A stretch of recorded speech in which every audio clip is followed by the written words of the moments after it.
At Backlash? Backlash. At Backlash. At Backlash.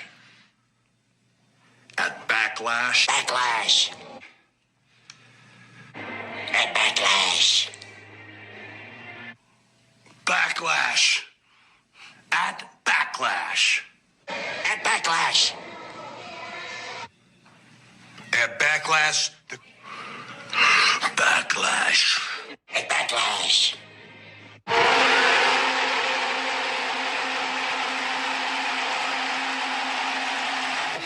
The Tribal Chief is back at the head of the table.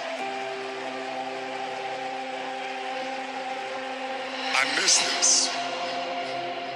I'm not asking you to serve me. I'm just asking you to be my blood and stand with me. There can only be a couple reasons you would come out here. To acknowledge me. Nah, that ain't it. Before WWE, you didn't call me. Jimmy didn't call me. Jay didn't call me. So when y'all was up here running the bloodline, I was broke, grinding. I need that title.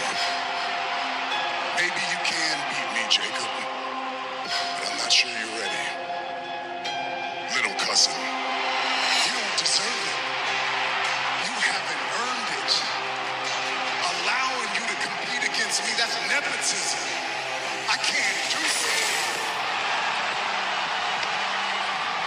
Target death grip. It's gonna take everything from you. He's dangerous, even if I gotta run through my own blood.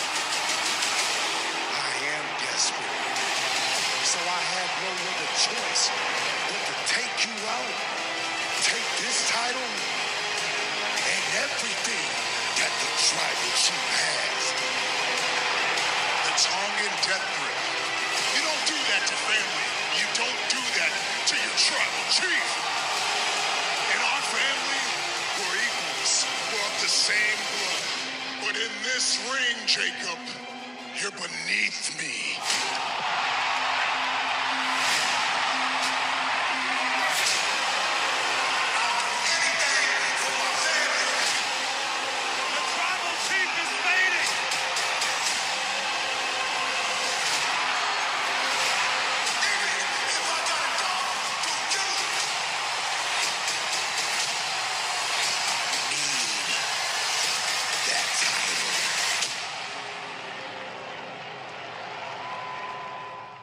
You're listening to your WWE version here of The Fight Show, looking at tonight's WWE Backlash PLE. For many people, this is a two-match show. Most of the interest centers around Roman Reigns' title defense against Jacob Fatu and the match between Rollins and Breakker. For us, that's the most interesting match because it is very close to a 50-50 as far as the odds go. As for everything else that's happening tonight, it does feel like filler. There'll be more interest for some people than others when it comes to the whole Danhausen thing. He is a comedy character at the end of the day, and whether his partner is Punkhausen or whether it's Jelly Roll, as I expect it to be, because this was supposed to be a WrestleMania match that got moved, and Jelly Roll was supposed to participate at WrestleMania. I think this is a make-up to him. It doesn't really matter in the long run. Io Sky and Asuka's happening too late, and without Kairi Sane there, it doesn't really make too much sense. It's been pretty much watered down. It's supposed to happen at WrestleMania. Some people care about it, others don't. I don't. And Sami Zayn versus Trick Williams is the rematch that no one really asked for. So, yeah, it is a card that has a lot of filler, but we'll begin with the more important stuff. The Roman Reigns odds are extremely short, so we're going to get absolutely nothing out of this from a betting perspective when Roman Reigns is a 1-20 favourite and Jacob Fatu's at 8-1.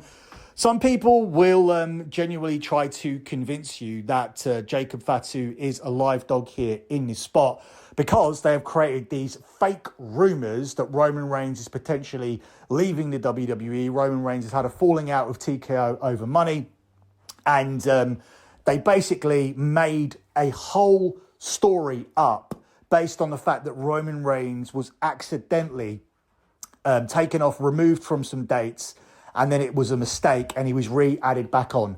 In between that time, these fake news outlets created all of these fake scenarios. Vince Russo and the coach were guilty of it. Conrad Thompson and Jeff Jarrett. I saw so many people talking about how Roman Reigns was potentially leaving the WWE and how there was a potential falling out with TKO. It was absolute bullshit. The only real news was delivered by me, and that was that Roman Reigns had negotiated a brand new 3-year deal, making him the richest wrestler of all time as far as a downside guarantee goes. Roman Reigns is the first ever wrestler to get an 8-figure guarantee. He will receive $10 million a year. It's a 3-year deal, and he'll receive a guarantee of $30 million across those 3 years, and he will get bonuses on top of that. For that deal, Roman Reigns is expected to make 120 appearances across the 3 years, which would average out to 40 per year. Now, you're probably thinking that's a lot more than Roman was doing before. It is and it isn't, because his previous deal was a 5-year deal where he was supposed to do 200 appearances, which still would have averaged out to 40 per year. But Vince McMahon initially blew through those dates at the beginning because he wanted to re-establish his house show business after COVID, because he was paranoid that fans would be too scared to come back and watch public events. So he needed his biggest stars there, which included Roman Reigns, and Roman Reigns used up a lot of those appearances at the beginning of the deal when he signed it in 2021. So that was the situation with Roman, and that's why we saw him come across as a real serious part-timer, when in fact, whilst he was supposed to be part-time, it was supposed to be the 40 dates per year if it was averaged out correctly. And now I believe they will average it out correctly, and it's going to be very rare that you see Roman Reigns on a house show. This is going to be primarily used on television, and most likely all of these dates, if not around about 80% of them, will be used on Netflix. I think SmackDown appearances on the USA Network will be rare, and house shows will be even rarer than that. So yeah, I think Netflix will get 80% of these Roman appearances, but he has signed a new deal. Everything else you've heard is absolute bullshit.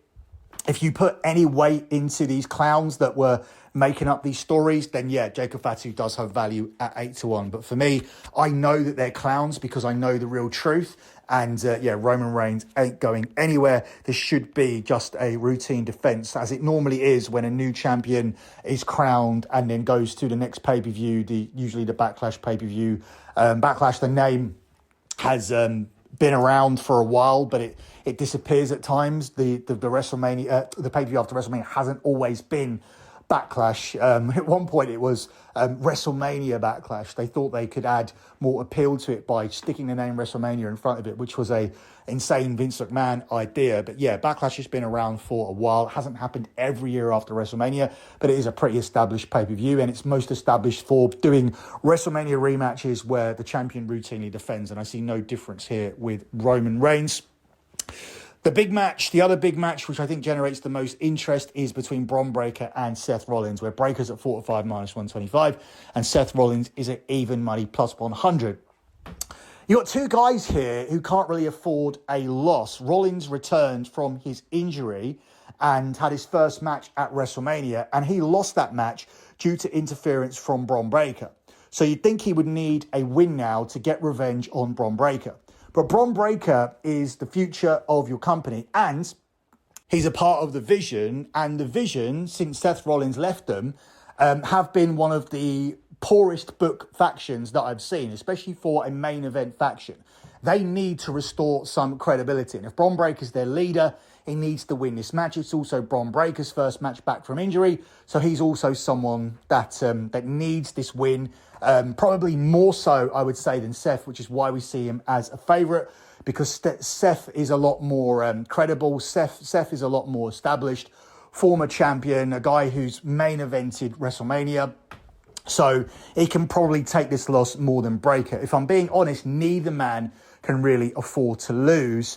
But I think with Logan Paul and Austin Theory not having matches on this show, what we can see here is a numbers advantage for the Vision, which would eventually lead to Seth Rollins maybe mending fences with the Street Profits, because we've seen some back and forth between Rollins and the Street Profits where they haven't been getting along, and the Street Profits have told Rollins that we're not here for you, we're not here to help you.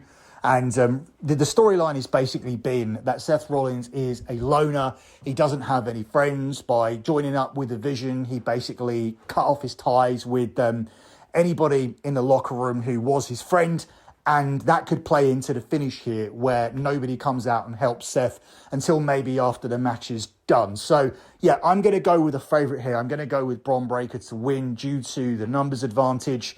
And then later on down the line, I think we see Street Profits joining in with this storyline and possibly even winning the tag belts from Austin Theory and Logan Paul, because I don't think they should have those belts. I think it actually holds Logan Paul down. Logan Paul could be doing a lot more in his company rather than carrying the tag belts. And they need to be careful with Logan Paul, because that's a genuine star. Nobody has picked up wrestling quicker than Logan Paul on the mic and in the ring. He's one of your best performers in the ring and one of your best talkers. And obviously he's a massive celebrity as well. You cannot afford to waste Logan Paul, because if you put too many losses on him, if you stick him in too much mid-card shit, like it looks like you're going to do something with Joe Hendry, then it's going to be very hard to go back to it and actually have Logan Paul as a main eventer and a credible one. So you need to be careful.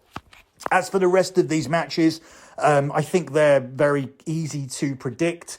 I think that Io Sky will pick up the win against Asuka. She's a 1-4 favourite to do so. We've got Danhausen and the mystery partner at 1-20. I think for me, that's a foregone conclusion. Now, Trick Williams should win at 1-8, but if there's going to be any underdog that wins here, I do like the look of Sami Zayn at 5-1. I do think Trick wins because he's hot right now, and I don't think he should be taking a loss. But they have switched. They have done some type of double turn. I don't know exactly when it was. I guess if you want to pinpoint a time, it's when Sami Zayn attacked the Gingerbread Man. But we have a very different dynamic here. And if the Gingerbread Man beating wasn't the exact point where Sami turned heel, maybe implementing some underhanded tactics here would be the exact point, and he would use those underhand tactics, of course, to win the match and to retake back the US title. And then we could do a third match between the two where it's absolutely definitive. Sami Zayn has flipped out. He is a heel now. He has genuine heel heat. You're supposed to boo him, and you want Trick to win the belt back, which was pretty confusing going into WrestleMania because the crowd just decided that they don't like Sami and they wanted Trick to win. So you could clear up those grey areas and go with a more black and white definition of the characters by having Sami turn here and win the belt. So as an outsider, he does appeal at 5-1, but I still think Trick will win. That's it for me in this edition of The Fight Show. Be sure to check out the boxing and UFC edition of The Fight Show. Good luck with all of your bets as always, and thanks for listening.